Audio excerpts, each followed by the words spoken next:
Hello friends, আমি আসিফ ইকবাল আবার একটা নতুন ভিডিও নিয়ে হাজির হয়েছি। আমার উদ্দেশ্য ছিল লকডাউনে আটকে থাকা সমস্ত ছাত্রছাত্রীদের পড়া যে সমস্যা হচ্ছিল সেখান থেকে তাদেরকে বের করে আনা, তাদেরকে যতটা সম্ভব তাদেরকে সাবজেক্ট ওয়াইজ বিভিন্ন রকমভাবে ভিডিওর মাধ্যমে তাদেরকে পড়াশোনাটা এগিয়ে নিয়ে যাওয়াটা আমার মূল উদ্দেশ্য ছিল।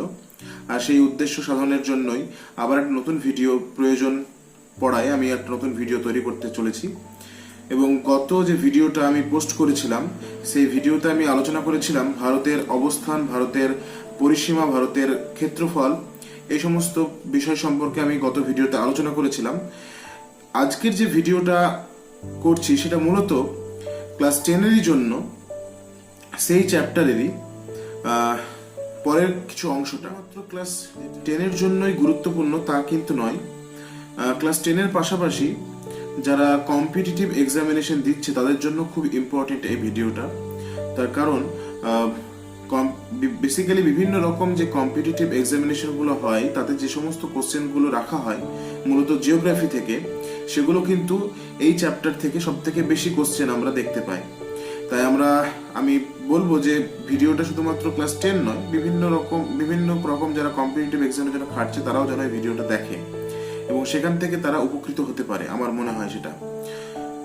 তো এখন যে আলোচনাটা আমি রাখবো সে বিষয়টা হলো ভারতের স্বাধীনতার পরবর্তী সময়ে রাজ্যগুলোর অবস্থা কেমন ছিল,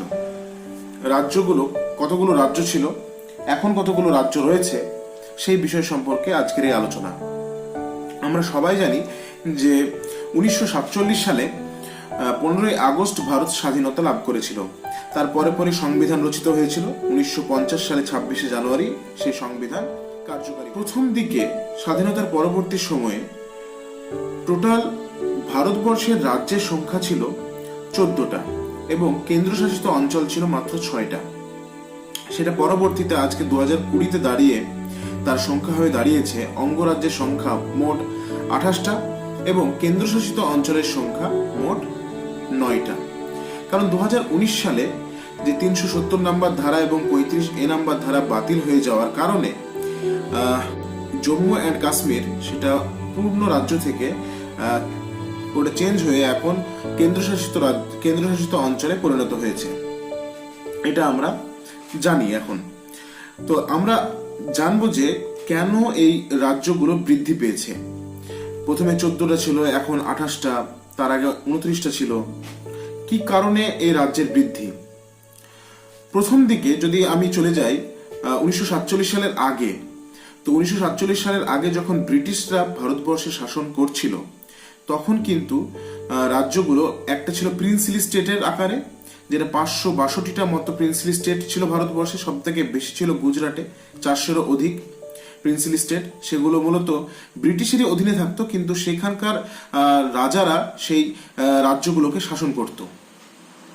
পরবর্তীকালে সেগুলো কি হয়, আস্তে আস্তে সেগুলো ভারতের সঙ্গে ভারত স্বাধীনতার পরে পরেই সেগুলো দেশ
হিসেবে খ্যাত ছিল, সেই বোম্বাইটা ভেঙে গিয়ে একটা গুজরাট এবং একটা মহারাষ্ট্র নাম নিয়ে দুটো রাজ্য গঠন করলো। ঠিক তেমনি 1962 সালে এরকমই একটা কাহিনী ঘটেছিল। 1962 সালে কি হয়েছিল, গোয়া যে আমাদের এখন পূর্ণ অঙ্গরাজ্য হিসেবে পরিগণিত, কিন্তু সেটা প্রথম দিকে পর্তুগিজদের আন্ডারে ছিল। সেটা 1962 সালে সেটা আমাদের দেশে স্বাধীনভাবে কেন্দ্রশাসিত অঞ্চল হিসেবে আমাদের দেশের সঙ্গে যোগদান করে এবং পরবর্তীতে 1987 সালে সেই গোয়া রাজ্যটি অঙ্গরাজ্য হিসেবে আমাদের দেশে ইনক্লুড হয়ে যায়। এছাড়াও 1966 সালে যেটা হয়েছিল, বিহারের সঙ্গে পুরুলিয়া যোগ ছিল, সেটা কিন্তু 1966 সালে পশ্চিমবঙ্গের সঙ্গে ইনক্লুড হয়ে যায় পুরুলিয়া জেলাটা, এবং আমাদের একটা পশ্চিমবঙ্গের জেলার মধ্যে পড়ে যাচ্ছে পুরুলিয়া, আমরা জানি সবাই। তো এভাবেই বিভিন্ন সালে, মানে অর্থাৎ 1966 সালে হয়েছিল, এরকম 1970 সালে হয়েছিল, যেমন 1975 সালে যেটা হয়েছিল, সিকিম সে পূর্ণ অঙ্গরাজ্য হিসেবে পরিগণিত হয়েছিল 1975 সালে। ঠিক এইভাবে বিভিন্ন অঙ্গরাজ্যগুলো কনস্টিটিউশন নিয়ম মেনে, অর্থাৎ সংবিধানের নিয়ম মেনে আমাদের রাজ্যের সঙ্গে কিন্তু ইনক্লুড হয়ে গেছে। তো প্রথম দিকে 14টা অঙ্গরাজ্য ছিল এবং পরবর্তীতে সেটা হয়ে দাঁড়িয়েছে 28টা অঙ্গরাজ্য। দেখলাম আমরা কিছু ভিত্তির উপর স্থাপন করে আমাদের এই অঙ্গরাজ্যগুলো কিন্তু চেঞ্জ হয়েছে, যেমন ভাষা, সংস্কৃতি, আর রয়েছে অর্থনৈতিক উন্নতি এবং পরিকল্পনা। যেমন অর্থনৈতিক উন্নতি এবং পরিকল্পনার উপর ভিত্তি করে উত্তরাখণ্ড এবং উত্তরপ্রদেশ এই দুটো কিন্তু আলাদা আলাদা হয়েছিল, পৃথক করা হয়েছিল।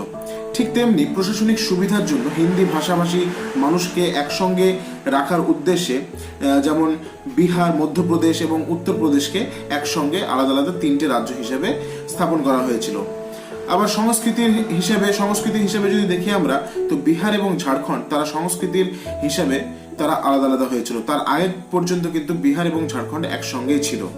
তো আমরা দেখলাম যে স্বাধীনতার পরবর্তী সময়ে রাজ্যগুলো কিভাবে আলাদা আলাদাভাবে তৈরি হয়ে গেল, পুনর্গঠন হলো, এটা কিন্তু সংবিধান মেনেই হয়।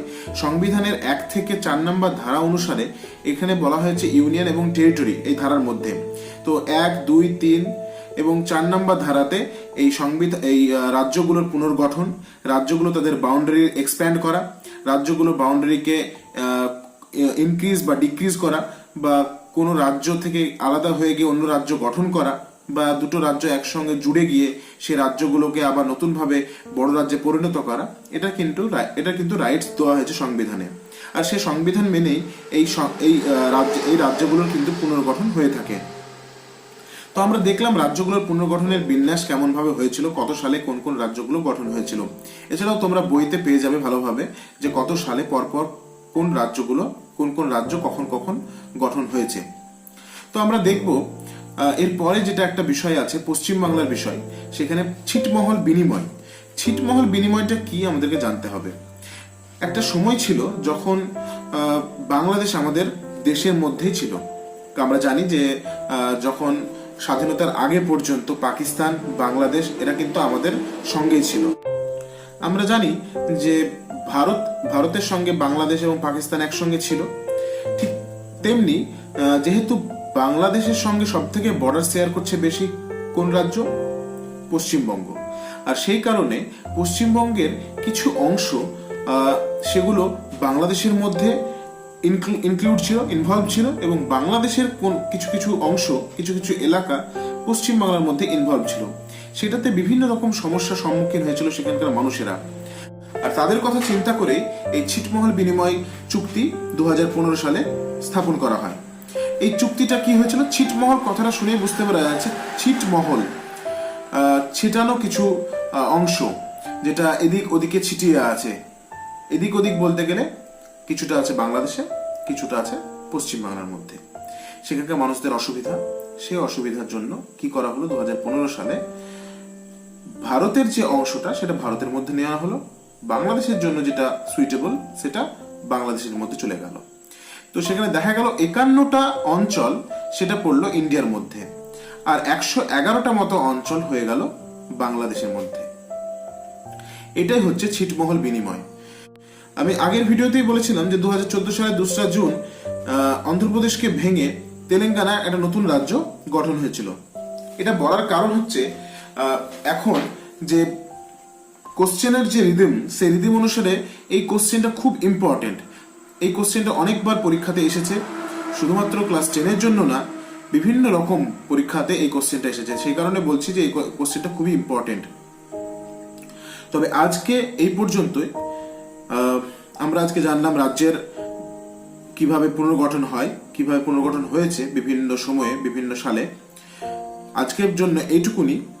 পরবর্তী ভিডিওতে আমরা আলোচনা করব দশম শ্রেণীরই ভারতের ভূপ্রকৃতি সম্পর্কে। Thank you for watching this video.